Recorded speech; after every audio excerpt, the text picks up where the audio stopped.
Zonat e mbrojtura të Vlorës, e veçanërisht laguna e Nartës, po shndrojnë gjithnjë më shumë në një atraksion turistik dhe natyror me rëndësi të veçantë. Kjo zonë ofron një peizazh të rrallë dhe një biodiversitet të pasur që tërheq jo vetëm turistë vendas dhe të huaj, por dhe studiuese dashamirës të natyrës. Një nga atraksionet më të veçanta janë flamingot, të cilat prej kohësh janë bërë banor të përhershëm të lagunës. Së fundmi këta shpend të bukur kanë nisur dhe të folezojnë në këtë habitat, duke kthyer lagunën e Nartës në një vend të rëndësishëm për shumimin dhe jetesën e tyre. Specialisti i zonave të mbrojtura të qarkut të Vlorës Nexhip Hysolakaj, duke vizituar lagunën dhe parë nga afër flamingot, shpreh se në lagunë ndodhen 3700 individ. Kjo për shkak të vlerave të larta ushqimore që ka laguna e Nartës, po ashtu dhe kurse natyrore.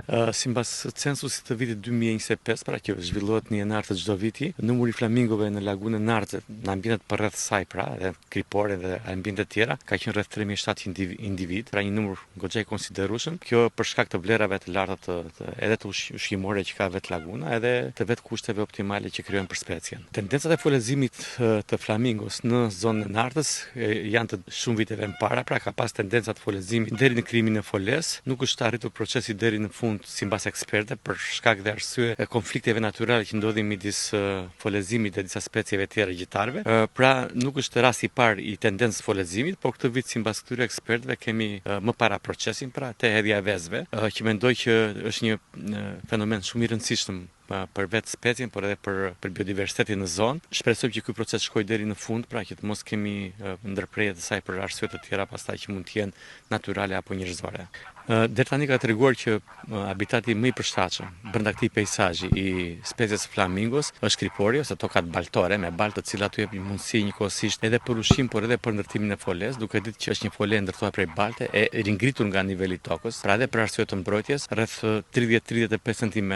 Pra kriporia në Vlorë është, po themi që është një nga habitatet më të rëndësishme për këtë fenomen. Folezimi i flamingove në këtë lagunë ka qenë prej vitesh deri në ndërtim të foles, por procesi nuk ka shkuar deri në fund për shkak të gjitarëve të cilët i prishnin këto fole. Kjo sipas specialistëve nuk është hera e parë për folezimin, por këtë vit sipas specialistëve hedhja e vezëve në folezim është një proces shumë i veçantë dhe shpresojmë mos të kenë ndryrje të tjera për prishjen e këtij biodiversiteti nga ky proces të shkojë deri në fund. Habitati më i përshtatshëm për flamingot është kriporia dhe toka me baltë, si dhe për ushqim ashtu dhe për ndërtimin e foles, e cila është një fole ndërtuar prej balte dhe e ngritur në 30 cm mbi nivelin e tokës. Dhe kriporia e Vlorës është vendi më i përshtatshëm për folezimin e vezëve të flamingove. Përveç flamingove, në lagunë gjenden edhe shumë lloje të tjera shpendësh që pasurojnë më tej jetën e egër dhe ndikojnë pozitivisht në zhvillimin e qëndrueshëm të zonës. Ky zhvillim po nxit gjithashtu edhe interesin e turistëve, duke kthyer lagunën në një destinacion gjithnjë e më të preferuar.